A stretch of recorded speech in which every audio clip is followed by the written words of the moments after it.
Bien, buenas tardes. Gracias a todos y a todas por venir a esta sesión del aula de divulgación científica, que es la última de este curso.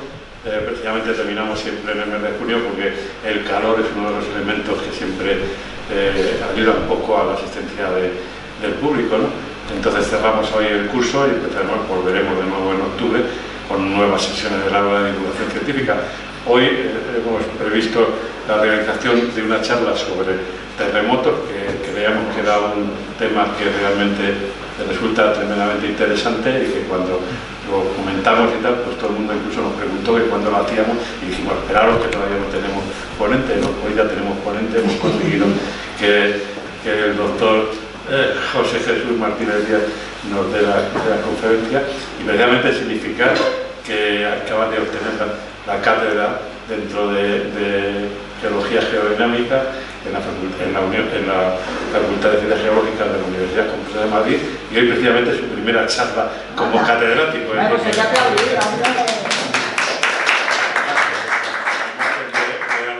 la enhorabuena en ese sentido. Yo sobre el tema del terremoto no voy a decir prácticamente nada. Sí quería hacer un recuerdo de Alfred Wegener, que en 1912 hizo la hipótesis de la deriva de los continentes y tal, aunque esa situación ha sido superada y ya después con la aparición del desarrollo de la tectónica de placas, que permite explicar por qué se producen los terremotos, y que es una demostración de que la Tierra, además de todos los aspectos, también evoluciona desde el punto de vista y cambia desde el punto de vista geológico, ¿no? Realmente los terremotos han tenido una gran influencia en el ser humano, porque cada vez que hay un terremoto, por un lado aparece el miedo ancestral que tenemos todos, de la tierra en la que estamos, que nos parece que es fija, inamovible, etc., de pronto se pone a vibrar, a romperse y a producirse todo tipo de desastres, y sobre todo por los desastres que causa cuando se produce en una área ocupada y habitada. Y el reciente terremoto de Turquía y de Siria, pues así lo demuestran. Supongo que el profesor Martínez no hablará de este fenómeno concreto del terremoto de Turquía. Yo no voy a decir nada más que él. Tenemos la suerte de contar con él y con su experiencia como profesor, como experto en este tema de terremotos, en el tema de esta geología geodinámica, y simplemente yo quería decirle para presentarle que es catedrático, como he dicho, de Geodinámica Interna en la Facultad de Ciencias Geológicas de la Universidad Complutense e investigador del Instituto de Geociencia del Centro Superior de Investigaciones Científicas. Dirige el grupo de investigación de geodinámica planetaria, tectónica activa y riesgos asociados de la UCN. Por supuesto que, al margen de darle la enhorabuena como CAU por su obtención de la cátedra, decir que su área de investigación se centra en el estudio de las fallas activas que generan grandes terremotos y la manera de obtener datos de ellas que sean de utilidad para mejorar los estudios de riesgo sísmico. Sus áreas de trabajo principales son actualmente las cordilleras béticas en el sur de España, en Centroamérica, sobre todo en El Salvador, y ha trabajado en las fallas activas de Nueva Zelanda, la Antártida y los Andes neuquinos. Y sin más preámbulos, pues cedo la palabra al profesor y al doctor y al catedrático doctor Martínez para que nos explique todos estos temas alrededor de esta batalla. Por favor, muchas gracias. Muchas gracias por la invitación. La verdad es que todavía no he firmado la toma de posesión, así que pues me parece que es esto oficialmente. Es la primera charla que doy, sí, en realidad. Bueno, muchas gracias por la invitación al CAU. La verdad es un placer hablar aquí, viendo la historia que tiene esta institución, esta dirección. Bueno, como veis, la charla la hemos titulado Terremotos, causas y efectos, muy general, porque es un tema que abarca muchísimos aspectos, tanto científicos como sociales, entonces no en una hora o menos de hora pues es difícil abarcarlos todos. Entonces mi objetivo es un poco dar la visión geológica de los terremotos, entender lo que es un terremoto desde el punto de vista geológico y cómo nos puede ayudar eso a mitigar sus efectos, ¿no? A obtener datos que nos permitan mitigar sus efectos. Empezar con unas gráficas un poquito tétricas, un trabajo del año pasado en el que se analiza las víctimas mortales ocasionadas por terremotos en el mundo en toda la historia. Veréis un gráfico desde el año 1000 a.C. hasta el año 2022. Aquí está, digamos, aumentado el gráfico desde el año 1930 hasta la actualidad, hasta el año pasado. Y esto sería el número de víctimas mortales causadas por terremotos.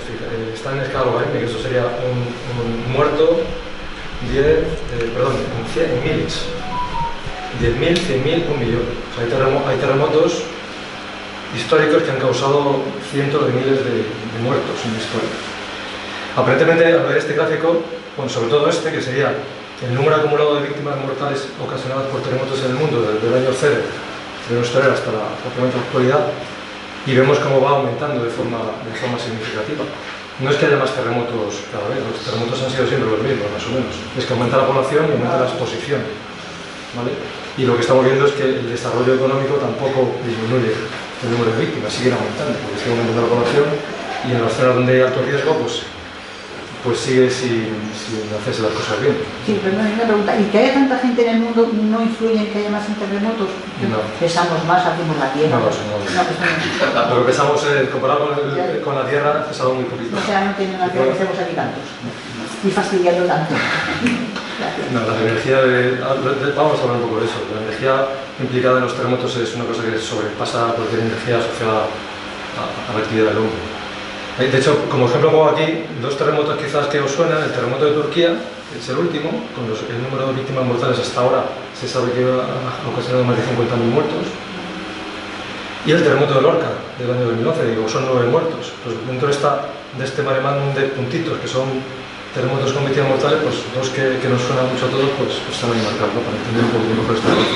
Estos saltos que veis en la curva esta acumulada, pues son grandes terremotos que en un día pues generan miles y miles de víctimas, ¿no? Y generan estos saltos, pero es que el número acumulado no deja de crecer y incluso aumenta la pendiente de la curva con el tiempo. Perdona, pero hay datos de 1000 años antes de Cristo. Sí, hay datos históricos y prehistóricos de víctimas, ¿no? Lo que pasa es que, claro, son mucho más fraccionarios, son peores datos y no está toda la información, y eso también explica el por qué tenemos por aquí también aparentemente menos terremotos destructivos, porque faltan datos, no están todos registrados, digamos. Aparte que solamente están puestos aquí los que, digamos, tienen datos documentados y con un cierto grado de certeza, ¿no? A nivel, digamos, para que veamos que los terremotos afectan a gran parte de los países del mundo, dentro de este mismo trabajo pues ponen aquí el porcentaje de países en el mundo que han sufrido terremotos con al menos una víctima. Y esto sería el número de terremotos acumulado. Fijaos que el 31% de los países de todo el mundo, que es una barbaridad, han sufrido terremotos con víctimas mortales, con más de 100 víctimas. Y la mitad con al menos una víctima. Y que a nivel, digamos, político, sociopolítico, a nivel como problema global, afecta prácticamente a la mitad de los países del mundo. Otro gráfico también interesante, para entender un poquito también el tema del riesgo, es el número de víctimas mortales. Es un gráfico, a ver si lo explico bien, sería coger todos los países en los que ha habido terremotos con víctimas mortales, pues la media de víctimas mortales por terremoto en esos países. Si ha habido 5 terremotos con víctimas y ha habido X muertos por esos terremotos, pues la media. Y lo pongo porque es curioso que, bueno, el número 1 de la lista es Haití, un país muy pobre, en el que aunque no haya muchos terremotos grandes, cada vez que hay un terremoto grande hay muchísimos muertos. Y tenemos unas causas claramente sociales, ¿no? O socioeconómicas también. Porque fijaros dónde está Estados Unidos. Estados Unidos tiene muchísimos más terremotos enormes que Haití, y fijaros que está en el puesto 80 con 26, una media de 26 muertos por terremoto. Y España está aquí con 930 muertos por terremoto. Si cogemos todos los terremotos en los que ha habido muertos en España, que eso mucha gente no lo sabe. Estamos por encima de índices como países como Nueva Zelanda, no en número global, me refiero, sino en media. Cada terremoto grande con víctimas, la media de víctimas que generan. Y Japón, por ejemplo, pues tiene un valor alto, pero no tampoco tan alto. De hecho, para que veáis lo que pasa en España, esta es una tabla de terremotos, de los grandes terremotos ocurridos en España desde el año 1048, que hay datos. Pues tenemos 800 muertos en el 1428 en Gerona, los 15.000 muertos que provocó el tsunami del terremoto de Lisboa, que seguro que os suena, que provocó el más grande conocido, el terremoto más grande conocido, pues en las costas de España provocó 15.000 víctimas por el tsunami sobre todo. Y el más reciente, quizás así catastrófico, aparte del de Lorca, que fue bastante pequeño, aunque solo cuento en Lorca, en mi pueblo, es el pueblo de mis padres, y me echa la puerta, cuando digo fue un terremoto muy pequeño, pero es así, a nivel geológico. O sea, que hubiera 9 muertos es un problema de infraestructuras, de que se han hecho malas cosas. El de Andalucía de 1884, pues 800 y pico muertos. El de Torrevieja, 1800... Bueno, Torrevieja tenía cerca de 1000 habitantes y murieron 800 prácticamente por ese terremoto. Es decir, que somos un país con terremotos catastróficos. Lo duro es que hace muchos años que no ocurre uno de estos terremotos grandes, de los que voy a hablar. Que es un poco el objetivo. Esto sería un poco la zona donde se dan estos terremotos, digamos, fatales, ¿no? Que veis que están muy controlados por ya se ha avanzado aquí la palabra tectónica de placas, que es el fenómeno que nos controla las zonas de mayor actividad, ¿no? Serían los terremotos con más de 1000 muertos en el mundo, en época histórica conocidos. Aunque un terremoto tan grande pues es difícil que no haya registro histórico, ¿no? Y veis que tiene domina sobre todo en la zona del sur de Eurasia, en la zona de colisión de Eurasia con África y digamos en los bordes de la placa pacífica, con más de una víctima. Pues con más de una víctima en la misma zona, y además se añaden algunas zonas en África, en el oeste de América, etc. Entonces, el objetivo de la charla es que entendamos por qué ocurre eso a nivel geológico. Estamos acostumbrados cuando hay un terremoto que vemos estos mapas en los telediarios. Bueno, estos son los terremotos de Turquía, que los dos epicentros fueron dos terremotos muy grandes. Separados unas horas, una hora, no me acuerdo ahora mismo. Y siempre me pone un puntito con unas ondas alrededor. ¿Vale? Bueno, aquí hay algunos datos de los terremotos. Fueron enormes, uno de 7.9, otro de 7.6, víctimas pues más de 56.000, más de 8,5 millones de personas afectadas entre Turquía y Siria. Bueno, una barbaridad de edificios afectados, destruidos o dañados, todas las provincias de Turquía afectadas. Y el objetivo de la charla un poco es que cuando me digáis a hablar de terremotos como estos, no penséis en este mapa, sino que penséis en cosas como esto. Que un terremoto lo generan las fallas. No es un puntito que emite ondas y que eso sacude los edificios, sino que eso es una falla geológica que se mueve. Y ese movimiento repentino genera los terremotos, genera el movimiento. Luego que mi objetivo un poco que veáis eso, ¿no? Y esto, por ejemplo, son las dos grandes fallas que se movieron en estos terremotos. Primero se movió esta rayita blanca que veis aquí, es la falla que se movió, una falla de más de 200 kilómetros de largo que se movió 4 metros de golpe. Y eso libera una energía brutal, ¿vale? De manera que esos puntitos con las ondas alrededor es el epicentro, que es donde empieza el terremoto, donde empieza la ruptura, pero luego empieza a propagarse y es la falla moviéndose la que genera el terremoto. Los puntitos negros son las réplicas, que sabéis que después de un gran terremoto hay muchísimos terremotos alrededor, digamos, relajando los esfuerzos y tal, se llaman réplicas, y que se suelen asociar a la falla que lo ha generado. Por eso veis que marcan un poco la falla del primer terremoto y la falla del segundo terremoto, con sus epicentros, ¿no? Y se produjeron aquí, ¿por qué? Pues porque hay unas fallas muy activas al sur de la península de Anatolia, que luego veremos por qué están liberando esa energía de vez en cuando, ¿vale? Entonces un poco el objetivo es ese, ¿no? Que cuando la próxima vez que haya un gran terremoto y os pongan el telediario, el mapa con las ondas, que penséis que ahí detrás hay una gran falla que se ha movido. Y que entendéis un poco eso cómo funciona, ¿no? Siempre me gusta en clase poner esta foto del terremoto de Sichuan que ocurrió en China en el 2008, que también provocó muchas víctimas, y eso es el patio de un colegio. Y esto es el terremoto. El terremoto es que por aquí pasa una falla que no la tenían bien estudiada antes del terremoto, no sabían que pasaba justo por ahí, porque si no, no habrían hecho un colegio encima. En China tiene mucha experiencia con terremotos también, es con más experiencia histórica. Y fijaros que los edificios no están mal hechos, porque este edificio, este ala del colegio y este ala del colegio no colapsaron. Un terremoto tan grande, lo normal es que colapse tan cerca de la falla. Desgraciadamente había otro ala del colegio justo encima de la falla, que veis que está totalmente colapsado, y ahí murieron muchos los chavales. Y este escalón que veis aquí es la falla. ¿Pero dónde ha estallado entonces, más o menos? No es que estalle, es esto de aquí. Es un plano, es una fractura. Una falla es una gran fractura que afecta a toda la corteza y que está ahí bloqueada y de repente hace clac y se mueve de golpe. Claro, si es pequeñita no pasa nada, pero si tiene 100 kilómetros de largo y se mueve 2 metros como esta, pues libera una energía y unas ondas elásticas que mueven el suelo y que genera esa catástrofe. Y aquí veis ese plano rojo, representaría un poquito en tres, si os imagináis en 3 dimensiones, ese plano bajo el suelo, se levanta este bloque, se hunde este, y eso es lo que genera este escalón. Eso es la falla, ¿vale? Un terremoto es esto. Un gran terremoto. Terremotos pequeños no generan estos escalones. Solo los grandes terremotos son los que rompen esta la superficie. Eso lo vamos a ver ahora. ¿Vale? Porque una falla, lo primero, ¿qué es una falla? Pues una falla es esto. Una falla no es más que una gran fractura que afecta a toda la corteza. Voy a hablar solo fallas ahí por todas partes. Vais a la sierra y miráis la roca, está todo lleno de fracturas. En todas partes. De hecho, el borde de la Sierra de Madrid, y miráis un mapa, es muy recto. Es una falla. Por suerte es muy poco activa, sísmicamente, pero fallas hay por todas partes. Y las grandes fallas, las que tienen más de 30 o 40 kilómetros de longitud, pues afectan toda la corteza. Se ve que la parte exterior de la Tierra pues es una corteza de roca más frágil, más dura, que se puede romper, la litosfera. Y entonces las grandes fallas son grandes fracturas que afectan a toda la corteza, tanto a la litosfera dura como a la parte profunda, que es más caliente, que ahí la falla es una zona más fluida, entre comillas, y no se rompe igual. Bueno, esto sonará también lo de fallas normales e inversas, que hay muchos tipos de fallas según cómo se muevan, pero aquí lo importante es entender lo que es una falla, que no es más que una gran fractura que afecta a la corteza. Por ejemplo, esta es una foto del terremoto de Turquía y la falla pasa por aquí. Y ahí veis cómo ha desplazado la vía del tren. Es una falla con un movimiento en la horizontal que llamamos sinestral nosotros, que el movimiento, este bloque para acá, este bloque acá, mirando de arriba abajo como si fuera antiorario, digamos. ¿Vale? Este bloque se ha movido para acá un par de metros y este para allá 2 o 3 metros. Y eso es lo que ha liberado la energía que ha provocado el terremoto.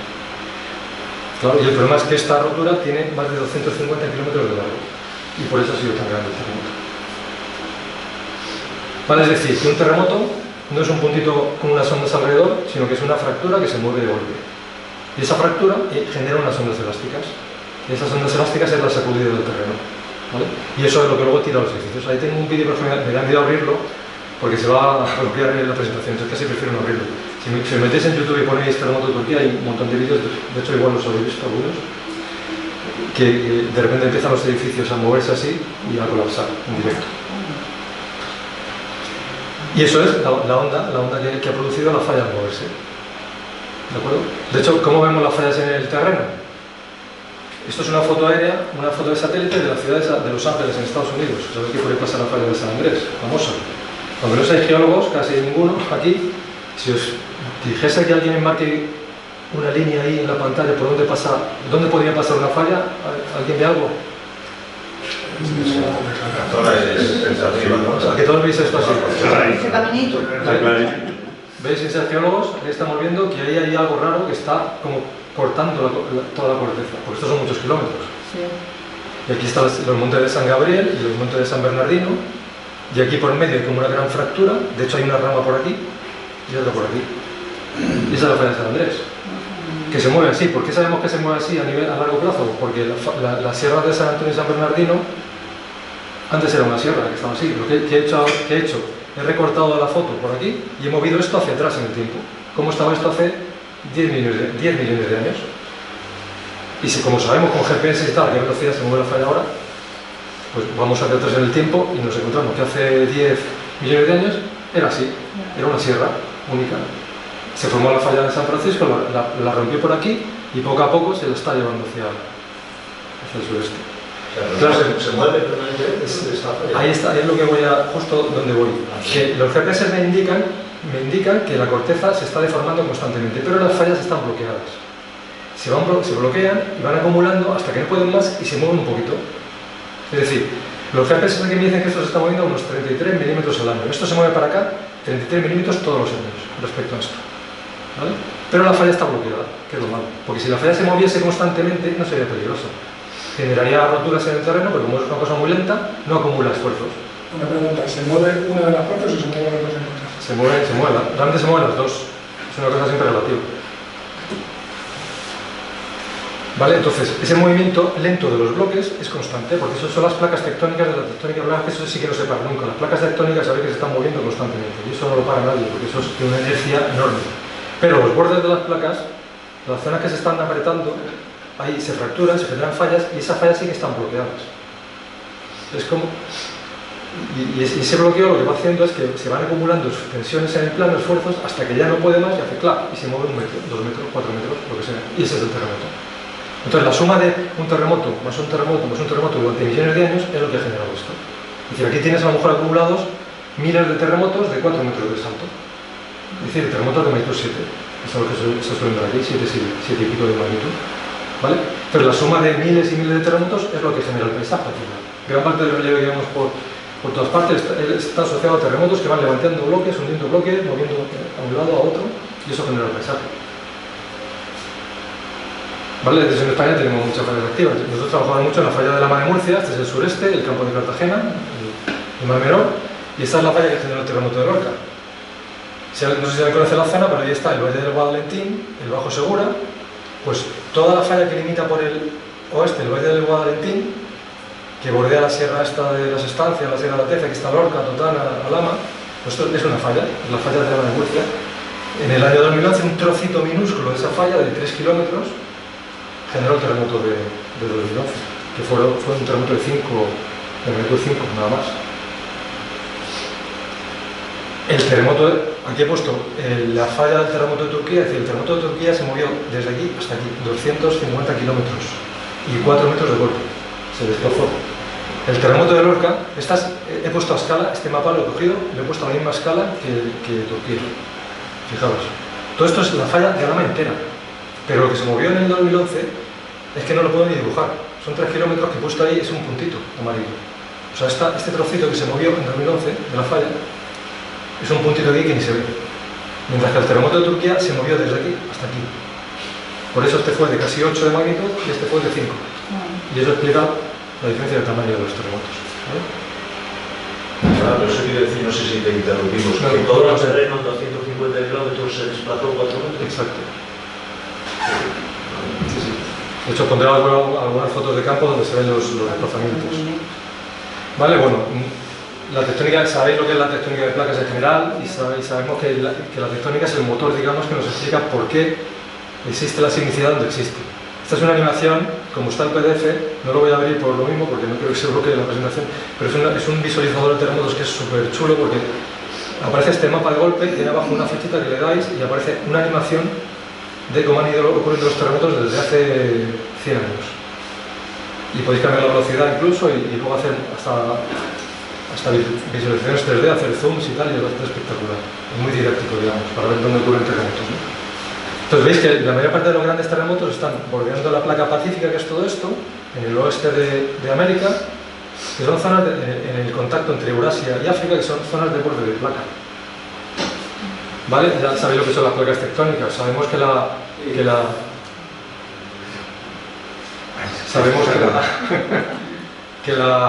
la corteza es muy delgadita y es rígida y se rompen bloques. Esos bloques son las placas.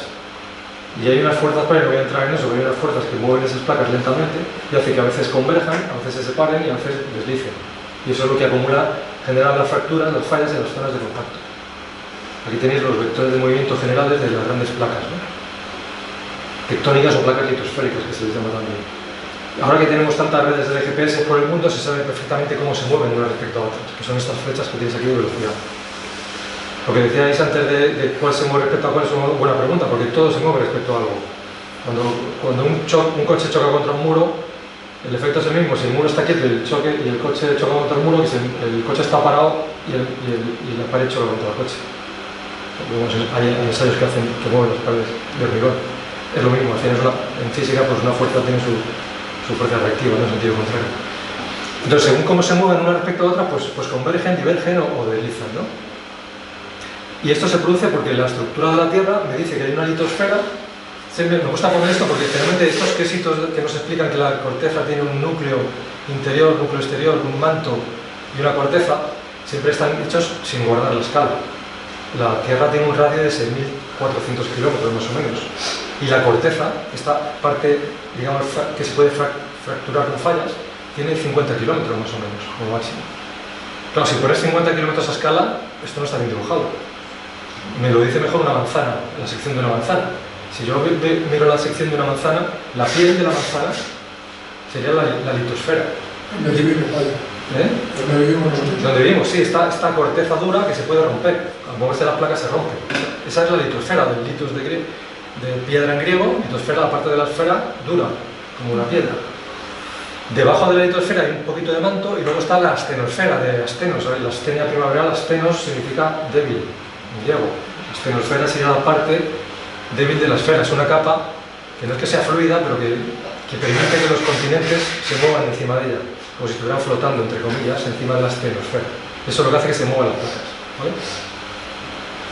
Entonces, es importante tener presente esto, que la litosfera, la corteza es muy delgadita, por eso se rompen placas que se mueven.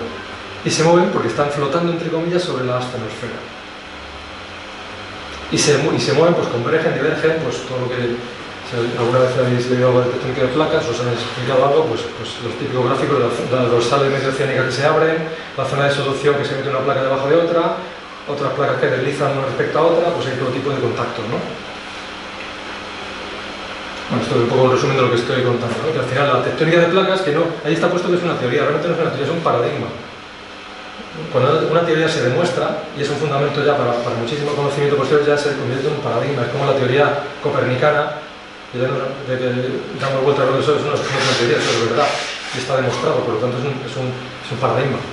Pero la tectónica de placas es un paradigma porque sabemos que funciona. Y nos explica por qué hay terremotos, por qué hay volcanes, dónde están, dónde se producen, etc. ¿De acuerdo? Es un poco todo esto. Y estos movimientos son los que me explican los terremotos. ¿Pero por qué se producen terremotos en esos bordes de placas?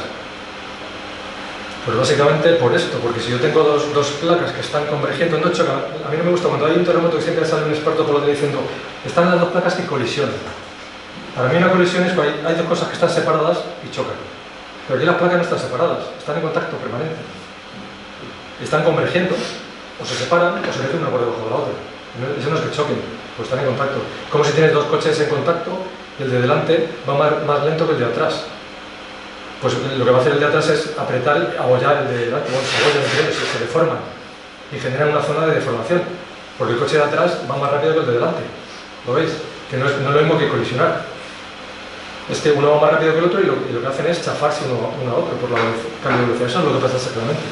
No es un término muy científico eso de chafarse, pero es lo que me ha venido ahora. Dos placas están convergiendo, entonces se produce una zona en la que hay mucha deformación. Y en esa zona es donde se producen las fallas. Estas grandes fracturas que rompen la corteza. ¿Vale? ¿Qué es lo que pasa entre Eurasia y África? Estas son las fallas activas que generan terremotos en toda la zona del Mediterráneo. ¿Por qué hay más terremotos y más fallas en la zona de Turquía y Oriente Medio y Grecia en relación con España? Que también las hay, pero muchas menos. Simplemente es una cuestión de velocidad. Las placas tectónicas, como son placas que están en una esfera, no son, digamos, superficies planares que están acercándose, sino que son como trozos de la cáscara de huevo que están rotando. Y sabéis que en la rotación hay una velocidad angular que varía según la distancia al eje de rotación. Dicho sencillamente, en la zona de España, África está acercándose, está convergiendo con Eurasia a unos 4 milímetros al año, que es muy poco. Es muy lento, muy lento. Mientras que en la zona de Turquía se están convergiendo a más de 20 milímetros al año. O sea, 20 veces. Perdón, ¿y cuando se junten, qué habrá? No, están juntas ya. Lo que está pasando es que cuando están apretándose muy despacio, digamos, los terremotos ocurren cada mucho más tiempo. Porque las fallas tardan más en almacenar y liberar. Las fallas son cíclicas, son como válvulas que acumulan, liberan. Entonces, cuando es muy lenta la convergencia, las fallas son más lentas y tardan mucho más en generar terremotos. Por eso hay menos terremotos en España que en Turquía, porque aquí las fallas son más rápidas porque las placas están acercándose más rápido. No acercándose, sino empujándose una a otra más rápido. Entonces las fallas se acumulan más rápido. Es como si tienes una caldera y aumentas la presión y una válvula. Las fallas son válvulas que liberan esfuerzos y cada liberación es un terremoto. Pues si tienes una caldera que le metes presión muy rápido, pues se va a abrir con intervalos más rápidos. Si metes presión muy despacito en la caldera, pues la válvula se abre cada mucho tiempo. Así más o menos funciona. No sé si me explico. Pues eso es lo que explica que en el oeste del Mediterráneo haya menos terremotos destructivos que en el este del Mediterráneo, aunque sea el mismo borde de placas. Estamos en el límite África, Eurasia. ¿Vale? ¿Y qué es lo que está pasando en Turquía? Pues en Turquía está pasando que la península de Anatolia, dentro de esta convergencia de placas, pues resulta que la placa de Arabia, que está como un poco separada del resto de África por una gran falla, la falla del Mar Muerto. Toda la zona del Mar Muerto es un valle controlado por una falla que también genera terremotos supercatastróficos, está generando terremotos históricos muy grandes, hace que la península de Arabia choque, se clava, digamos, a más velocidad con respecto a Eurasia, y ahí está Turquía. Y lo que hace es una especie de efecto cuña. En Turquía hay dos grandes fallas. La falla del norte de Anatolia, que es esta, que es una falla casi gemela a la de San Andrés, en tamaño, velocidad y todo. La falla de San Andrés de California es casi igualita que esta, en cuanto a tamaño, tipo de movimiento, terremotos que genera. Y la falla del este de Anatolia, fijaros que forman como una cuña. ¿Qué le pasa a una cuña si yo una cuña así y yo la aplasto de arriba abajo? Pues se mueve lateralmente, escapa hacia donde puede moverse. Y de hecho escapa hacia Grecia. De hecho, Turquía y Grecia se van mal desde todo el punto de vista, no solo político, sino que lógicamente Turquía está empujando a Grecia y todo el arco helénico, que sabéis que Grecia está formado con un arco de islas muy bonito, pues ese arco está ahí porque está Turquía empujando hacia el oeste y lo está doblando. ¿Vale? Y ese empuje es porque la placa está convergiendo hacia arriba y fuerza a que este bloque escape hacia el oeste. Y ese escape hacia el oeste, ¿por qué se produce? Porque estas fallas se mueven con terremotos. Cada 100, 200 años, tanto la falla del norte de Anatolia como la falla del sur generan terremotos enormes, porque en Turquía hay terremotos enormes cada poco tiempo. En 2000, el último que fue el de Smith en el año 99, causó más de 20.000 muertos en esta zona de acá. Hay mucho miedo de lo que puede ocurrir si se produce un terremoto igual en Estambul, porque es una zona muy vulnerable, es una ciudad. Y esos terremotos se producen por esto que os digo, por el empuje de las placas que generan que este bloque tenga que escapar hacia allá. Pero digamos, lo que hace que este bloque escape hacia allá son esos terremotos que se van produciendo durante el tiempo. Estamos hablando de millones de años, esto no es una cosa de miles de años, ¿vale? Bueno, una vez que sabemos un poquito que hemos embarcado por qué hay fallas activas en el borde de placas y por qué en el borde de placas hay terremotos, pues vamos a ver cómo funcionan las fallas individualmente. Pues los geólogos lo que hacemos es coger una falla concreta y estudiar esa falla en concreto, para ver cómo funciona. Es el primer geólogo que se dio cuenta de que tras un terremoto que ocurrió en California en el año 1872, en Owens Valley, un terremoto de 7 y pico, fue al campo y de repente vio que había un escalón de más de 50 kilómetros de largo, se había formado un escalón rectilíneo de casi 1 metro. Esto es una foto del escalón. Es el Grob Gilbert. Y es el primero que dijo, pues los grandes terremotos los producen las grandes fallas que se mueven de golpe. Es el primero que lo dijo así abiertamente en un artículo y lo citó. Y se dio cuenta de eso, ¿no?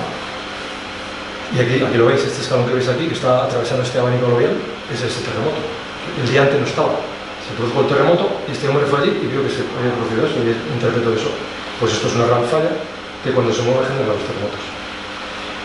Justo después del terremoto de San Francisco, este señor, que es Harry Reid, no sé si os suena esto de la teoría del rebote elástico, si alguna vez lo habéis oído, es que, para explicar por qué un terremoto, por qué una falla está ahí bloqueada, porque aquí no había nada antes del terremoto, había un abanico aluvial de sedimentos y de repente aparece un escalón ahí. La falla estaba ahí, pero estaba ahí debajo enterrada que llevaba sin moverse siglos. Entonces, ¿por qué la falla está quieta durante siglos y de repente se mueve? Esa era la gran pregunta. Y de hecho se le hicieron después del terremoto de San Francisco, el famoso terremoto de San Francisco de 1906, que es el terremoto que más se ha aprendido en la historia. Ahí nació la sismología moderna, digamos. Pues ahí se empezó a entender por qué este señor se le ocurrió, porque hay una isla enfrente de la bahía de San Francisco que se llama Farallón, la isla de Farallón, que hay un faro, que es este, y ahí había un vértice geodésico que llevaba tomando datos geodésicos a la posición exacta de ese faro desde 1880.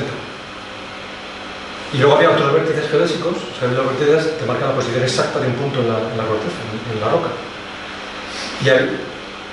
Y él anotó la medida de ese vértice geodésico en 1880 y luego lo midió otra vez en 1910, después del terremoto.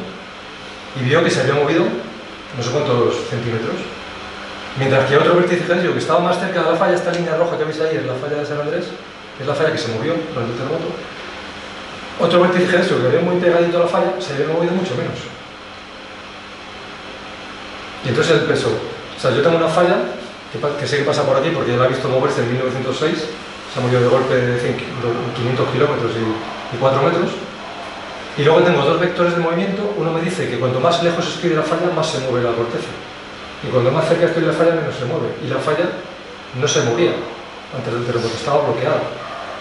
Ahí se dio cuenta de que las fallas están bloqueadas, pero los bloques a cada lado no están bloqueados, se están moviendo lentamente. Es como si fueran de goma, entre comillas, porque es deformación elástica, aunque nos cueste creer, las rocas tienen deformación elástica también, como la goma. Una goma elástica se estira y se encoge. Las rocas también tienen cierta elasticidad. Entonces, si yo tengo una falla que está bloqueada y los bloques de corteza de litosfera, esta litosfera delgadita a cada lado, se están moviendo y la falla está bloqueada, la falla está acumulando tensiones hasta que ya no puede más y se mueve de golpe. Esta es la teoría del rebote elástico, ¿vale? Que viene de Alejo. Claro, 1910 es antes de la tectónica de placas. No se sabía nada de tectónica de placas en esa época. O sea, tiene mérito. Se sabía casi Antes, ¿cómo funcionaban las fallas? Que existiera la tectónica de placas. Entonces, ¿cómo funciona una falla activa? Esto es una falla activa. La he intentado representar en 3 dimensiones. Es como un trocito de corteza, en la corteza superior, la litosfera, digamos, más frágil, la corteza más inferior, que está más caliente, está más... Yo siempre en clase uso el símil del chocolate. Tú coges una tableta de chocolate de la nevera y eso es frágil, hace clac y se rompe. Se comporta como la corteza de aquí arriba. Y tú la corteza, la tableta la intentas doblar, tiene resistencia hasta que hace clac y se rompe. Eso es un terremoto. Sin embargo, si calientas el chocolate a 30 y pocos grados o menos incluso, ya no se rompe, se vuelve plástico. Que es lo que le pasa a la parte profunda de las fallas. O sea, la parte profunda de las fallas, ahí la parte está blandita, es como chocolate caliente, sin que esté fundido, ojo. Entonces la falla desliza libremente, se puede mover libremente debajo, constantemente. Pero la parte de arriba, que está fría, está bloqueada. Y esto hace que se vayan acumulando aquí. ¿Veis? Las flechas serían, digamos, lo que me dicen los GPS que se mueve todo alrededor. Yo tengo aquí un GPS y me dice cómo se deforma toda la parte superficial. Pero la falla, no sé si lo veis, aquí se está moviendo la parte de abajo de la falla, se está moviendo la corteza hacia acá, esta corteza hacia acá, pero aquí la falla roja no se está moviendo. Está bloqueada, ¿lo veis? Cuando ya no soporta más esfuerzos acumulados, hace clac y se mueve de golpe. Esto es el terremoto. ¿Veis que esto es esto después del terremoto? Vale, es un poco abstracto esto, no sé si se ve, pero esto es lo que al final explica cómo funciona una falla, ¿de acuerdo? Y por qué hay terremotos. Esta es la fase que llamamos intersísmica, entre terremoto y terremoto, es decir, una falla genera terremotos cada cientos de años, entonces entre terremoto y terremoto está quieta, la parte de arriba está quieta. Eso se llama fase intersísmica, entre terremotos, que puede durar cientos o miles de años, o decenas de miles, depende de la zona, de la región. En California, pues en Turquía, son cada cientos de años, porque esta parte de aquí abajo se mueve muy rápido. Como se mueve muy rápido, la válvula hasta que acumula libera muy rápido. En España, las fallas son mucho más lentas. Y os he dicho antes que la de San Andrés se mueve a unos 33 milímetros por año, que es bastante, aunque os parezca poco, que es la velocidad a la que nos crecen las uñas, o más o menos, que es rápido, a nivel geológico es súper rápido. Mientras que la falla más rápida en España, de la que se tienen datos, que es la que trabajamos nosotros, es 1 milímetro al año, 30 veces más lenta. Si es 30 veces más lenta, tardará mucho más tiempo en repetir los terremotos. Esa es la clave, ¿lo veis? Por eso en España hay menos terremotos, que no significa que no haya grandes terremotos, que ese es el gran problema, que a la gente se le olvida y luego vienen las sorpresas. Entonces, los geólogos que siempre trabajamos con cientos de miles de años, para los geólogos no es ninguna sorpresa. Que hay un terremoto mañana incluso no, si hubiera mañana un terremoto debajo de Madrid como el de Lorca, de 5, no sería ninguna sorpresa. Porque un terremoto de 5 hace falta una fallita enana que hay por todas partes. Y un terremoto de 7 como el de Turquía se podría producir en el sur de España y no sería una sorpresa geológica. Es improbable, ¿vale? Pero no sería una sorpresa geológica. Ya lo diré, ¿vale? Ahora, ¿de qué depende el tamaño de los terremotos? Ya lo hemos ido viendo. Con vuestras preguntas además lo he ido contestando. Del tamaño de la falla que se mueve, ¿vale? Si la falla que se mueve, la de Lorca, se movió un trocito de 3 por 3 kilómetros. Os imagináis en la corteza, la corteza tiene 50 kilómetros, bueno, ahí tiene 20 y tantos kilómetros de profunda. Y la falla tiene, a lo mejor, 70 kilómetros de largo, se movió solo un trocito de 3 por 3, una cosa enana. Y eso fue el terremoto de Lorca. Por eso fue de 5, magnitud 5. El de Turquía, si la rotura es mucho más larga, pues el terremoto es más grande. Aquí, no sé, a ver si lo veis aquí. Eso es una falla que está acumulando en 3 dimensiones. ¿Veis el plano ese? De repente empieza el terremoto. Ese puntito que emite onda sería el hipocentro. El hipocentro es donde empieza el terremoto. Tengo aquí un análogo, a ver si lo veis así. Todo el mundo ha experimentado una chinita en el parabrisas del coche y en ese punto empieza a propagarse una fractura. Eso es un terremoto. El golpe de la chinita es el hipocentro. Ahí empieza la rotura. Pero eso no es el terremoto es toda la rotura. En la falla. ¿Vale? Esto que veis aquí. Entonces, si esta rotura abarca de lado a lado del parabrisas, es un terremoto más grande. Si esa rotura tiene 12 centímetros, es un terremoto de magnitud más pequeña. Eso básicamente es lo que define la magnitud de un terremoto. La energía que ha liberado, que es el tamaño de la falla que se ha movido. ¿Lo veis? A veces el terremoto se nuclea en un punto y se propaga la rotura en una dirección, a veces se nuclea en un hipocentro y se propaga en las dos direcciones. Eso será en muchos casos. Lo único que no me gusta de esta analogía, que es muy didáctica, es que aquí no existía una falla antes de la rotura. Y realmente las fallas ya están en la corteza. Solo que están bloqueadas. Y se mueven o no se mueven, pero están ahí. ¿Vale? Pero asumiendo que es esa diferencia de analogía, pues me parece una buena analogía de lo que es el epicentro. Y sobre todo, la analogía de lo delgadita que es la corteza. La corteza es como el espesor del vidrio del parabrisas. Así de delgadito, comparado con lo que luego se propaga la rotura. Entonces, no me voy a meter aquí en física de los terremotos, simplemente, igual de tener curiosidad eso de la magnitud que es. ¿Por qué se llama magnitud? Sí, magnitud 5, magnitud 4, pues es simplemente un numerito de 0 a X, no tiene límite teórico, que me indica la energía liberada. Y la energía liberada es el área de rotura de la falla. Es decir, yo tengo esta falla y se me rompe solo ese trocito, como ocurre en Lorca, calculo el área de rotura, la meto en una ecuación, no sé qué datos, y lo transformo en un numerito de 0 a 12. Esa es la magnitud. Si resulta que en vez de romper este trocito, rompe toda la falla, toda la anchura de la falla y se propaga lateralmente un montón de kilómetros, lo meto en la ecuación, me sale un numerito y es 6,5, 7,5 ya, un terremoto grande. ¿Lo veis? Así de sencillo. Cuando el terremoto es muy grande y rompe toda la corteza, es cuando vemos esto en el terreno. Esto es un terremoto en California en el año 94, que fue tan grande que rompió toda la corteza y al llegar a la superficie, pues tengo una carretera, la rompe y la destroza. Es lo que llamamos ruptura superficial. Y veis aquí perfectamente que no hay que ser geólogo para pintar aquí la falla y decir cómo se ha movido, ¿no? Esto se ha movido para acá, esto para acá, veis la raya de la carretera. Pues los terremotos grandes, esto, los geólogos van al campo enseguida que ocurre un terremoto para ir cartografiando estas cosas y ver exactamente qué falla se ha movido y de dónde a dónde y todo esto. La magnitud la inventaron estos dos señores, el famoso Richter, la escala de Richter, que sonará, ¿no? Magnitud Richter es este señor. Aunque al mismo tiempo Badati, un sismólogo japonés, propuso lo mismo, solo que este fue más listo, más rápido y lo publicó antes. Entonces se quedó con el mérito de que inventó las escalas, aunque no las inventó, las copió de los astrónomos, la escala de brillo de las estrellas, que se llama magnitud, también. Entonces es una escala logarítmica, como sabéis. O sea, un terremoto de 5, un terremoto de 6 es un terremoto 30 veces uno de 5, no un poquito más, sino 30 veces, porque es logarítmico. ¿Vale? Y bueno, aquí es el típico gráfico que viene en todos los libros, ¿no? Para entender un poquito la energía de los terremotos, ¿no? Un terremoto como el de Lorca de 5, pues es como el equivalente a pues 1.800.000 kilos de dinamita. Una explosión con 1.800.000 kilos. Hiroshima, la bomba de Hiroshima, es el equivalente a 56 millones de kilos de explosivo.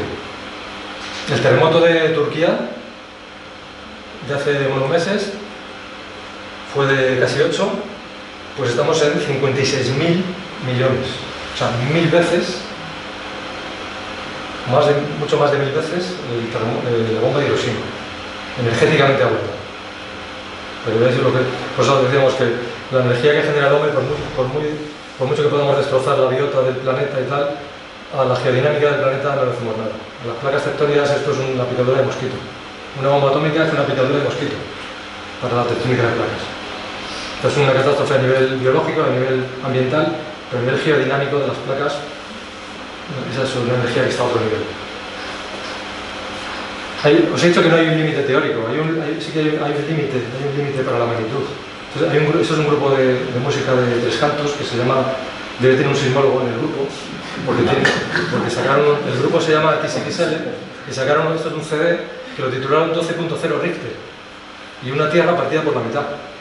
Y eso no es que se lo inventaron, es que si tú coges la escala de magnitud Richter y dices un terremoto de 5 es 3 por 3, un terremoto de 6 es 50 por 10, un terremoto de 7 es 200 kilómetros por segundo, pues un terremoto de 12 sería partir la tierra por la mitad, que es imposible, por suerte. ¿Lo veis? Por eso es que hay un límite físico a la magnitud. El terremoto más grande jamás medido es el de Chile del año 60, que fue 9.5, 9.6 me parece. Nunca se ha registrado un terremoto de más de 9.5, 9.6. Terremoto de Turquía, pues...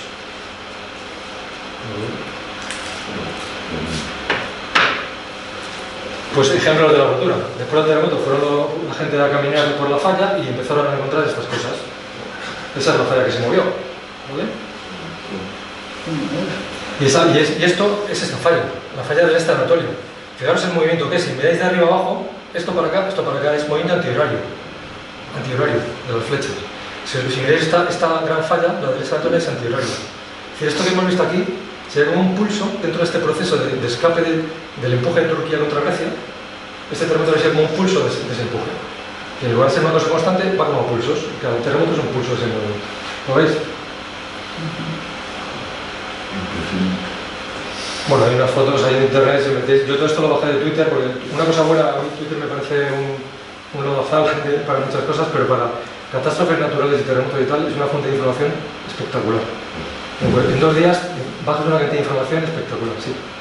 Bueno, la pregunta, con ese movimiento de terrenos, bueno, esto a lo mejor no es de tu área, pero ¿se ha producido, digamos, problemas de tipo jurídico, de cambios de propiedad de las tierras? Eso ya, pues es una buena pregunta, pero no. Eso depende. Seguro, en otros sitios. No, vale.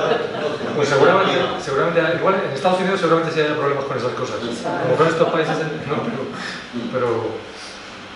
pero de hecho cambian las lindes y cambian las áreas con el tiempo, claro. La cuestión es que esos terremotos ocurren cada 200 años. Entonces, una vez que ha pasado, pues ya. Más ejemplos, pues una acera, una calle de Karamanmaras, que es uno de los pueblos más afectados. Por lo tanto, esto es un modelo físico, un análogo físico de lo que es una falla activa. La placa tectónica es una cosa que se está moviendo constantemente. Es este tractor que está tirando de un muelle. Este pedrusco es la falla, que está, por su propio peso, que es su resistencia, está quieta. ¿Vale? La falla sería el contacto entre el bloque de roca y el suelo. Pero la placa tectónica, poco a poco, va estirando el muelle. ¿Y qué pasa al estirar el muelle? Que los esfuerzos en la base de la roca van aumentando. Llegará un momento en que superan la resistencia de la falla y la falla se mueve de golpe. Ese es el terremoto. Eso genera unas ondas elásticas y genera la catástrofe, ese grande. Pero ¿qué es lo que pasa cuando la falla se ha movido de golpe? Que el muelle se ha encogido, se ha relajado. Por lo tanto, la falla se vuelve a quedar quieta. Y el tractor sigue moviéndose. El tractor es la placa tectónica que va a su bola, eso no lo para nadie. ¿Lo veis? Entonces, claro, esto es un ciclo, porque la placa no para nunca, por lo tanto es un ciclo que se repite. Es lo que se llama el ciclo sísmico de las fallas. Y me diréis, ¿y por qué no se pueden predecir? Si sabemos si me has dicho que la velocidad de la falla se conoce, y sabemos que ha habido a lo mejor un terremoto hace 100 años, otro hace 50, pues el siguiente será dentro de 150 años, dentro de 75 años, dentro de 50, no he hecho bien la pista. Ojalá fuera tan sencillo. De hecho, Reid, el que propuso la teoría del rebote elástico, dijo, bueno, pues si esto es puramente elástico como un muelle, se podrá predecir. Le dijo al gobierno americano, pon un montón de GPS rodeando las fallas y podemos predecir terremotos. Porque los GPS van a decir cómo se están moviendo el tractor ese. ¿Vale? No le hicieron caso, pero aunque le hubieran hecho caso, ahora hay un montón de GPS por todas las fallas del mundo y no se pueden predecir, porque es un fenómeno complejo. Porque las fallas no son planos perfectos, con rocas idealizadas a cada lado todas iguales, sino que son irregulares, con rocas más duras, más blandas, con cambios de esfuerzos en profundidad, y en todos los terremotos pues les pasa esto, que son aperiódicos, no son periódicos, son, digamos, a veces son cada 100 años, cada 200 años, cada 50 años, son complejos, ¿vale? Son fenómenos complejos. Las razones no voy a entrar en ello, las razones porque la fricción es lo que gobierna la falla, la fricción es lo que hace para cuando tú vas a arrastrar un mueble por el salón, pones una manta debajo. ¿Por qué? Porque quieres reducir la fricción, para que pese menos, para que sea menos resistente. Si quitas la manta y tienes un suelo duro y tal y rugoso, pues va a costar mucho más moverlo. Esto, las fallas funcionan igual. La fricción en la falla es irregular y como no podemos saber exactamente cuál es, no podemos predecir. ¿Vale? No sabemos si hay una manta o hay algo muy rugoso, no sabemos exactamente cuál es la fricción, no sabemos lo que va a aguantar ese armario hasta que lo podamos mover. Vale, lo que sí sabemos, o sea, no se pueden predecir, pero sí sabemos que son ciclos que se repiten. Y los geólogos, como tenemos la ventaja de poder viajar en el tiempo central millones de años, podemos visualizar esos ciclos en el terreno. Esto es la península de Turakirai, Nueva Zelanda, la isla norte de Nueva Zelanda, justo en el extremo sur de la isla norte. Si os metéis en Google Earth y vais aquí, veis que aquí tenemos 1, 2, 3, 4, hay 5 playas. Unas levantadas, y esta es la playa actual. Esta arena, es grava más que arena, pero bueno, es la playa actual, pero luego hay una playa que se levantó en el año 1855 y luego hay otras 2 playas que se levantaron hace 2300 años y hace 5000 años. ¿Por qué se levantaron? Por grandes terremotos.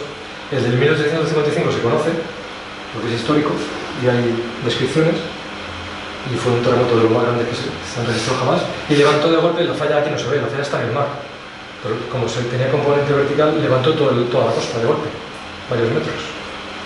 ¿Vale? Si tenemos que esta es la playa actual y esta fue en el 1850, pues los geólogos dijeron, pues esta que está más alta tuvo que ser un terremoto anterior, y esta que está más alta tuvo anterior. Eso se llama hacer paleosismología. Tú datas carbono 14 de esas playas y ves cada cuánto tiempo se han producido los terremotos. De hecho, esto lo dijo Darwin. Ya Darwin tiene un libro precioso de observaciones geológicas por Sudamérica, por su viaje por las costas con el Beagle y por toda la costa de Chile y tal, y él vivió un terremoto de estos gigantescos que ocurren en Chile. Y él lo vivió cuando estaba en la tierra adentro, pero fue a la costa y de repente le llevaron a un puerto en el cual durante el terremoto se había levantado el muelle 2 metros o 4 metros de golpe por el terremoto. Y él, que era muy listo, pues miró la ladera y vio que en la ladera había bancos de mejillones muy altos, muertos, que llevaban ahí no sé el cuento. Y él es el primero que escribió algo diciendo, oye, pues esto ha sido un terremoto enorme que ha levantado la costa, aquello que hay ahí arriba, que igual tiene miles de años, fueron terremotos anteriores. Pues, siempre los geólogos decimos que Darwin no era biólogo, era naturalista y era igual de geólogo que de biólogo. Tendrá menos geólogo que de biólogo.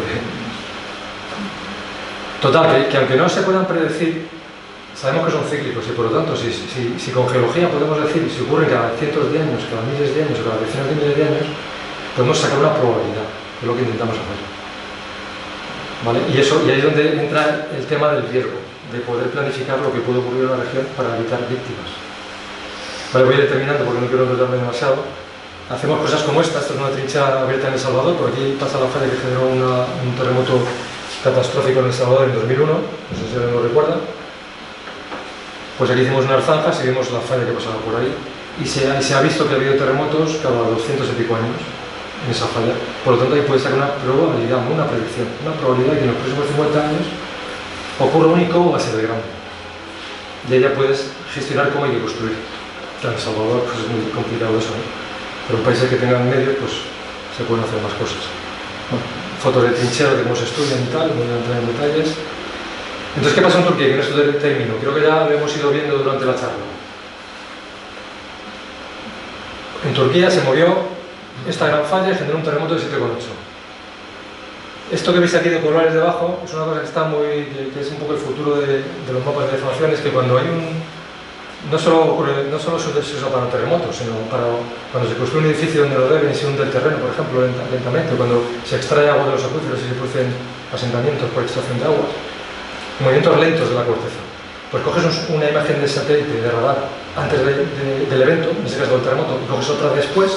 Como sabéis que el radar te mide distancia, pues hay un método que es coges la imagen de radar antes y imagen después y la restas. Si ahí no se ha movido nada, la restas 0, no vas a ver nada. Pero si eso se ha movido, la resta te va a dar un desplazamiento. Eso lo transformas en franjas de colores, como si fueran las curvas de nivel de un mapa, sabéis que son alturas. Pues aquí, estas curvas de nivel no son alturas, son lo que se ha movido el terreno. Y aquí se ha movido una barbaridad. ¿Vale? Bueno, voy a ir terminando ya con algunas fotos de campo de estas roturas que generó el terremoto. Fijaros que la rotura pasó por la base de este árbol y lo rompió. Claro, es tan larga la rotura que atravesó bosques enteros y en los bosques es normal que pilla algún árbol por medio. Bueno, hay unas fotos por Twitter espectaculares de todo esto. Otro escalón. Este es el camino que ahora sigue por aquí. Y que a veces son varias ramitas, pero no deja de ser una falla en profundidad. No sé si veis por aquí los campos sembrados de cereal y por aquí la rotura, que desplaza un pelín. Por aquí venía un gasoducto y reventó. Y esta es la explosión del gasoducto. Como la rotura venía por aquí, lo rompió y generó una explosión, que es este cráter que veis aquí. Que ahí lo están reparando. Esto se ve en Google Earth. Si lo tenéis en Google Earth más a la zona lo veis. Bueno, lo que os he puesto antes, con el tren. Y ya con esto termino. ¿Qué pasó con este terremoto? Pues que rompió. Es un modelo que han hecho los americanos. No lo voy a abrir, pero simplemente se ve cómo se va propagando la rotura y tal. Y lo que hizo este terremoto es que se propagó a gran velocidad y provocó muchísimos daños en el extremo sur de la rotura. Se habló mucho de este edificio, es un edificio muy moderno de apartamentos de lujo que se llama Renaissance, que está en el extremo ya casi en el mar, aquí, muy lejos del epicentro, lejísimos, y sin embargo colapsó el edificio entero, aquí murieron 600 personas en este edificio. Pero fijaros que ningún edificio alrededor está dañado. Es decir, causas del desastre, yo os he explicado la causa geológica, las fallas, y la magnitud y tal, y la energía que se libera, que es tremenda, que son no sé cuántas mil veces Hiroshima, pero hay otra causa del desastre que es el motivo humano, que no hacer las cosas bien. Porque si no se han caído estos edificios, ¿por qué se cayó ese? Porque tenía una forma que no era la adecuada. Entonces ha caído así, o sea... Entró en resonancia. No voy a entrar en eso porque es un poco largo, pero si el edificio no lo haces con la forma adecuada y el terreno empieza a moverse, si entra en resonancia, sabéis que cuando una cosa entra en resonancia se multiplica el sonido, si es onda de sonido o los movimientos y eso. Y este edificio entró en resonancia, empezó a sacudirse más de la cuenta y se rompió. Por la forma que tenía simplemente. Es decir, que las catástrofes se pueden prever haciendo las cosas bien, por muy grande que sea el terremoto, y lo hemos visto en las tablas de otros desde el principio. Porque en Estados Unidos hay tan pocos muertos, donde hay muchos más terremotos que en Haití, pues es evidente, ¿no? Es por esto, estas son las aceleraciones de la sacudida del suelo. Si no se construye bien, y eso que Turquía no es un país, es un país que tiene una muy buena normativa de construcción, pero claro, hay que vigilar que se cumpla. Y las corruptelas y demás, ahí está el gran problema. Este es Kahramanmaraş, antes del terremoto, después del terremoto. Mirad los edificios derruidos. Las tiendas de campaña del campo de fútbol, las tiendas de campaña de los refugiados. Si le dais a Google la flechita de tiempo arriba para que varíe de tiempo, veis esto. Motivos humanos. Pues aquí veis un pilar. En la parte más sensible del pilar, que es donde enlaza con el tablero de arriba, aquí se les había acabado el hormigón y veis, estaba relleno de piedra suelta. ¿Cómo no va a colapsar eso? Un edificio en el cual había lo que pensaban que eran vigas, que eran pilares, eran de ladrillo. Eso es negligencia. Y como os digo, bueno, ese es el edificio del Colegio de Ingenieros de Kahramanmaraş, que no le pasa absolutamente nada.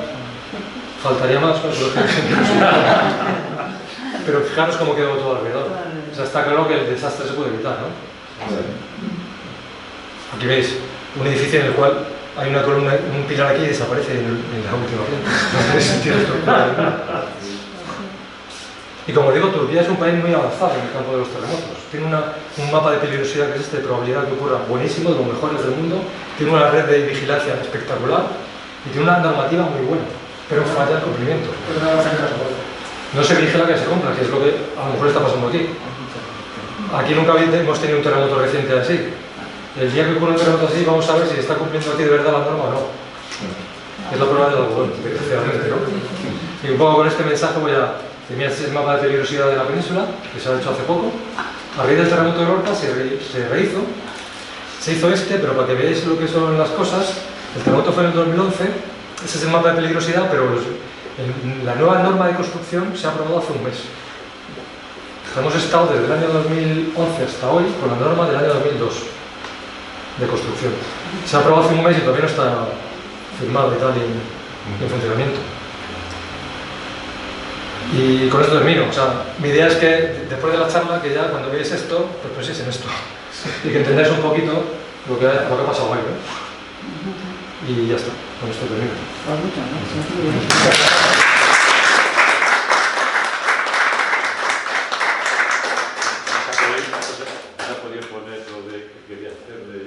Es que me da miedo. ¿Puedo poner si queréis algún vídeo ahora o no? Ya me he pasado. Como tú veas.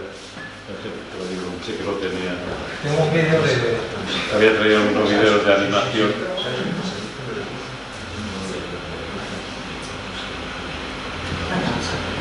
Esto es un vídeo que circulaba por Twitter.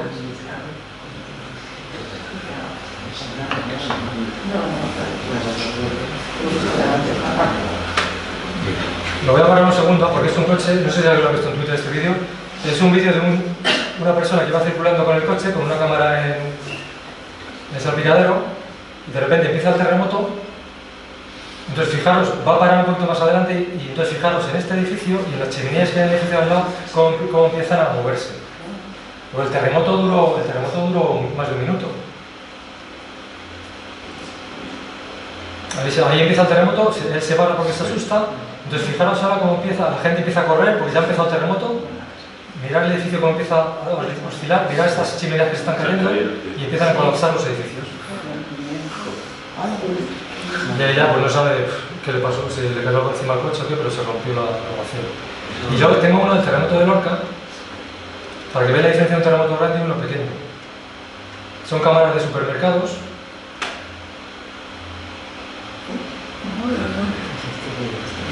Y ya está. Ese fue el terremoto de Lorca, eso mató a 9 personas. ¿Y por qué mató a 9 personas? Porque salieron todos corriendo a la calle y le cayeron encima de cosas. Si hubiera tenido una mínima educación de qué hay que hacer y se hubiera quedado dentro, no fueron esto, porque fue otro edificio equivalente, no habría pasado nada en cuanto a víctimas. O sea, es mejor estar dentro que en la cama. Si estás en un edificio moderno, que Bueno, lo sí, más normal es que no colapse, colapse, por lo mejor es meterse debajo de una mesa, agarrarse y esperar a que acabe. Lo que no hay que hacer nunca es salir a la calle porque los ingenieros diseñan los edificios para que no colapsen. Pero no los diseñan para que no se caiga una placa de la fachada o un trozo del balcón que cae, que es lo que mató a la gente. Trocitos no estructurales de balcones o de placas de la fachada que no estaban atornilladas y tal, que cayeron encima de la gente. Pero las estructuras no les pasó casi nada. Es un problema de educación. Y veis que el terremoto este duró un segundo apenas. Hay otra cámara a continuación. Y veis la sacudida. Y ya está un segundo. Lo que pasa es que fue una sacudida muy fuerte, provocó muchos daños. ¿Veis? Terremoto de 5 y el anterior terremoto de 7. El anterior duró un minuto, la sacudida. Y ya... Muy brevemente, como yo llegué a Chile y a Santiago de Chile el año siguiente al terremoto de febrero del 2010, después de 8,1. Sí. Por ejemplo, tú le dices, también que yo varios que ellos llamaban temblores. En el 2011 estuve ahí, si me tiraban en los parques no me enteraban en un parque, pero en las casas sí que había, bueno, porque ellos le llaman temblores a unos terremotos de 4. Claro, ellos, y de 6. en Sudamérica para ellos no hay que usar la palabra terremoto hasta que no es de 7. Sí. Grandes terremotos catastróficos. Todo lo por debajo de 7 son temblores. Aquí en Europa estamos acostumbrados a llamar terremoto a todo. Yo trabajo en Centroamérica mucho y allí siempre me lo recuerdan, oye, que esto no es un terremoto, es un temblor. Y las repeticiones de los terremotos, es decir, de los terremotos que produce, vuelve a haber una réplica posteriormente porque no se ha terminado de liberar toda la energía de... Claro, tú te das cuenta que hay, como es una gran falla, pero no se mueve toda la falla, sino solo un trozo de la falla. Entonces los bordes de lo que se ha movido, están en contacto con lo que no se ha movido. Entonces hay una zona ahí en desequilibrio que durante meses está generando pequeños terremotos hasta que se estabiliza. Eso es la réplica. Bien, ¿alguna pregunta de tema geográfico? Yo una por la Sierra de Madrid. Sí, no es que tengo por ahí, bueno. Entonces, vienen todos los años al albergue de un pueblecito donde yo allí, se llama Las Cosas de Lozoya, la zona del Montrago. Viene un grupo de geólogos ingleses, a veces escoceses, blancos, van al albergue, chavales jóvenes a estudiar, dicen que hay por ahí una falla importante, ¿no? Sí, de hecho nosotros vamos también a Berzosa, tenemos un campamento con los estudiantes en Berzosa. Ah, pues a eso. Vamos todos los años. Entonces... Pero no se va a estudiar esa falla. ¿No? Bueno, los ingleses no lo sé, no sé qué van a hacer, no los conozco, pero Berzosa es muy interesante por rocas muy antiguas, por otras cosas, rocas metamórficas y rocas de una historia geológica muy antigua que no tiene que ver con la falla.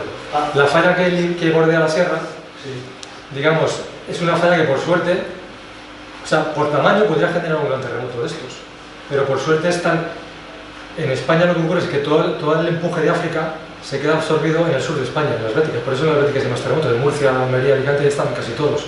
De ese empuje de África sobrepasa un poquito hacia adentro, pero son ya 0,0 no sé cuántos milímetros, es tan poco que las fallas como la de la Sierra de Madrid igual se mueven cada 10.000 años y que nos toque ya es muy mala suerte. Que podría ocurrir, es una lotería, porque igual el último ocurrió hace 11.500 años y le toca mañana, no lo sabemos, pero es muy poco probable. Entonces el estudio que hacéis allí no es de ese fallo, o sea, cuando vais, supongo que iréis al albergue, sí, yo no he ido nunca a ese campamento, pero sí, van a un albergue por allí, van a estudiar rocas más antiguas. Rocas, ¿no? Sí, rocas metamórficas, minerales, cómo cambian y tal. ¿Alguna pregunta? ¿Alguien que quiera? ¿Pues yo? José, te quería dar las gracias porque la conferencia ha sido interesantísima. Esperemos que a través del vídeo que grabamos lo pueda ver mucha gente, porque creo que realmente ha sido muy meticulosa y muy interesante la descripción que has hecho. Y darte las gracias, felicitarte por tu cátedra y desearte un buen verano. Y muchas gracias por haberte molestado en venir a los lamentos que no hayamos tenido en lleno. Eso, las salas de geología son las que siempre atraen más, pero hoy me ha sorprendido todavía más, porque siempre tenemos mucha gente. No sé cuál es el motivo, pero darte las gracias igualmente.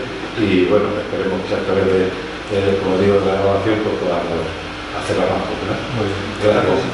Sí, claro, sí, que no quería a lo mejor es improcedente, pero hay una inflación, por ejemplo, estoy pensando en Dimash, en el canal Dimash. Es decir, yo lo que veo es que por una parte va la ciencia y la razón, así, puestas figuras, por otra parte hay muchos charlatanes. Sí. Pero muchísimo. Pues Lo que pasa es que tienen que hacer animación y cada vez más. Creo que o sea que hay que andar con muchísimo. Sí. Cuando hablan, en ese tipo de programas de documentales buscan el sensacionalismo y la exageración. Entonces, yo he visto alguno que puede tener cierto rigor científico, aunque luego lo exageran muchísimo, pero otros que no tienen ni técnica de eso. En morde del sensacionalismo, digamos que explican cosas con muy poco correctas, digamos, simplemente. O sea, hay que tener mucho cuidado. De todas formas, aquí los informes geológicos, en muchos casos, porque la presa La Azar sacó una urbanización que está encima de Sequiolita, que claro, cuando llueve, aquello se hidrata y las casas suben y bajan y se agrietan los el tema de los griegos, sí, yo me crié en Villaverde, en San Cristóbal de los Ángeles. En Villaverde, que las casas podías entrar por el portal o por la grieta que se abría al lado, por arcillas expansivas que se llamaban, que arcillas que se hinchaban con el agua, rompían los cimientos y se abrían grietas. Y los informes geológicos, pues. En aquella época ahora sí hay cierta normativa que debería controlar que eso no ocurra. Sigue ocurriendo, pero por como no sé, he visto un documental sobre la catástrofe de Illescas hace poco, en la sexta.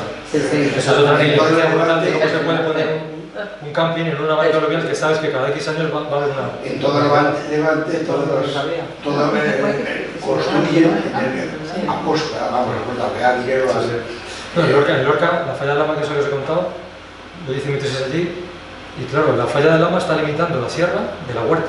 La huerta es el valle, y la falla, como es la que ha levantado la sierra, ahí está el castillo, y al pie del castillo, la ciudad. Y todos los pueblos, Lorca total a alcantarillas, y la falla pasa por debajo. Una cuestión geográfica. El pueblo se funda al pie del castillo, el castillo está en el cerro que levantó la falla. Y delante de la falla está la huerta, y la huerta vale mucho dinero. ¿Cómo se expande la ciudad? La zona más barata, ¿que cuál es? La huerta no, el borde de la sierra, que no vale para nada, y ahí está la falla. Entonces no hay ninguna planificación. Se busca lo barato, que es justo por donde pasa la falla. La falta de planificación en este país tiene una larga tradición, porque en el Pirineo, ¿os acordáis que un camping al lado de un río se lo llevo por delante y tal? Porque nadie se le puede hacer un camping al lado de un río en una zona de montaña donde puede haber planificación. Y había informes previos. Por eso digo que la suerte que tenemos es que estamos en una zona que sísmicamente bastante estable, con lo cual toquemos madera, ¿no? Lógicamente. A mí siempre me llamó la atención, que por eso me citaba a Alfredo Vejene, porque la teoría sobre la deriva continental la hizo esencialmente por observación y por deducción. Sí, yo tenía una diapositiva de él con su foto, que la quité porque ya eran muchas y me iba a pasar mucho tiempo. Sí, él es el primero que se dio cuenta que la costa de África enganchaba muy bien con la costa de Sudamérica, y no solo la forma, sino fósiles, huellas de paleoclimas y otro tipo de... que indicaba que esos continentes habían estado en contacto, que se habían separado. Después vino digamos, la geofísica, vino Tuzo Wilson, que tenía puesta una diapositiva que era de Wegener y otra de Tuzo Wilson, que es el que se dio cuenta que la edad de la corteza oceánica, digamos, apoyaba cómo se había separado eso. La corteza oceánica que separa los continentes es más moderna cuanto más hacia el centro, y eso indica que se está expandiendo, que eso lo habréis visto alguna vez en la figura. Sí, ahí nace un poco la explicación de todo esto. Entonces, bueno, observa el sistema que hay ahora para medir cómo se mueven las pruebas térmicas para ver... Hay varios. LIDAR. LIDAR. Se usa en GPS, también se usa un LIDAR astronómico que lanza señales a cuerpos astronómicos que rebotan. Luego hay varios. Hay unos radiotelescopios que hacen una especie de efecto Doppler, hay muchos métodos. Entonces, Pues- los trozos por estas historias se estarán aminorando con los aparatos que estás hablando. Con los aparatos lo que se está teniendo, o sea, el problema es que la ciencia va por un lado, pero luego la gestión del riesgo va por otro. Y hay países en los que lo hacen bien, más o menos, aunque nunca el riesgo es cero nunca. Y hay países en los que, bueno, pues se lo pasan por donde quieren, entonces ahí está el problema. Cada vez conocemos mejor los procesos, pero como a veces son imprevisibles, bueno, algunos, las erupciones volcánicas sí que se pueden predecir bastante bien, ya. Pero los terremotos a día de hoy son impredecibles. Pero sí que los geólogos sí que sabemos dónde están las fallas, y por lo tanto dónde no hay que construir. En Nueva Zelanda, en Costa Rica, por ejemplo, hay una ley que dice no se puede construir nada a menos de 100 metros de una falla. Y si ya está cerrado, haz un parque. Haz cosas al aire libre, que si hay un terremoto no pasa nada. Y en Costa Rica, Nueva Zelanda, en California, pues hay leyes así, pero en muy pocos países. Que como no construir la rambla, Claro, exactamente. por más que hagan caso, las autoridades municipales, etcétera, que hagan caso. Ahí viene la parte económica, igual que la norma de construcción. Los ingenieros son muy quisquillosos a la hora de cambiar la norma, porque todo cambio de la norma para que los edificios sean más seguros implica que van a ser más caros. Y claro, eso es un problema. Por eso hay tanta polémica cuando se actualiza la norma de construcción y tarda mucho en hacerse porque no se ponen de acuerdo y tal, y el coste. Entonces, si no hay más preguntas, Pues supongo que hay terremotos submarinos, ¿no? Sí, de hecho. No, perfecto. Sí, no, y cuando el terremoto es muy grande y rompe el fondo marino, pasa lo que pasa en Fukushima, tsunami. Un tsunami no es más que de repente tú tienes que un bloque del fondo marino se levanta 1 metro y el otro se queda donde está. Si tú levantas una masa de agua 1 metro respecto a la otra, como el agua se puede mover, vuelve a su posición de equilibrio y genera una ola gigante que se mueve cientos de kilómetros hasta que llegue a la costa. Eso es un tsunami. Un tsunami es una ruptura como esta que he visto en las fotos de campo, pero en el fondo marino. La teoría que hay sobre la isla de La Palma, de que hay geólogos que opinan que eso terminará produciendo. Eso es otro estudio de esos que, digamos, buscan un poco exagerar. De hecho, a mí no sé si es cierto, pero a mí me contaron colegas ingleses que el grupo de investigación que hizo eso está financiado por empresas aseguradoras. O parte de su financiación venía de ahí.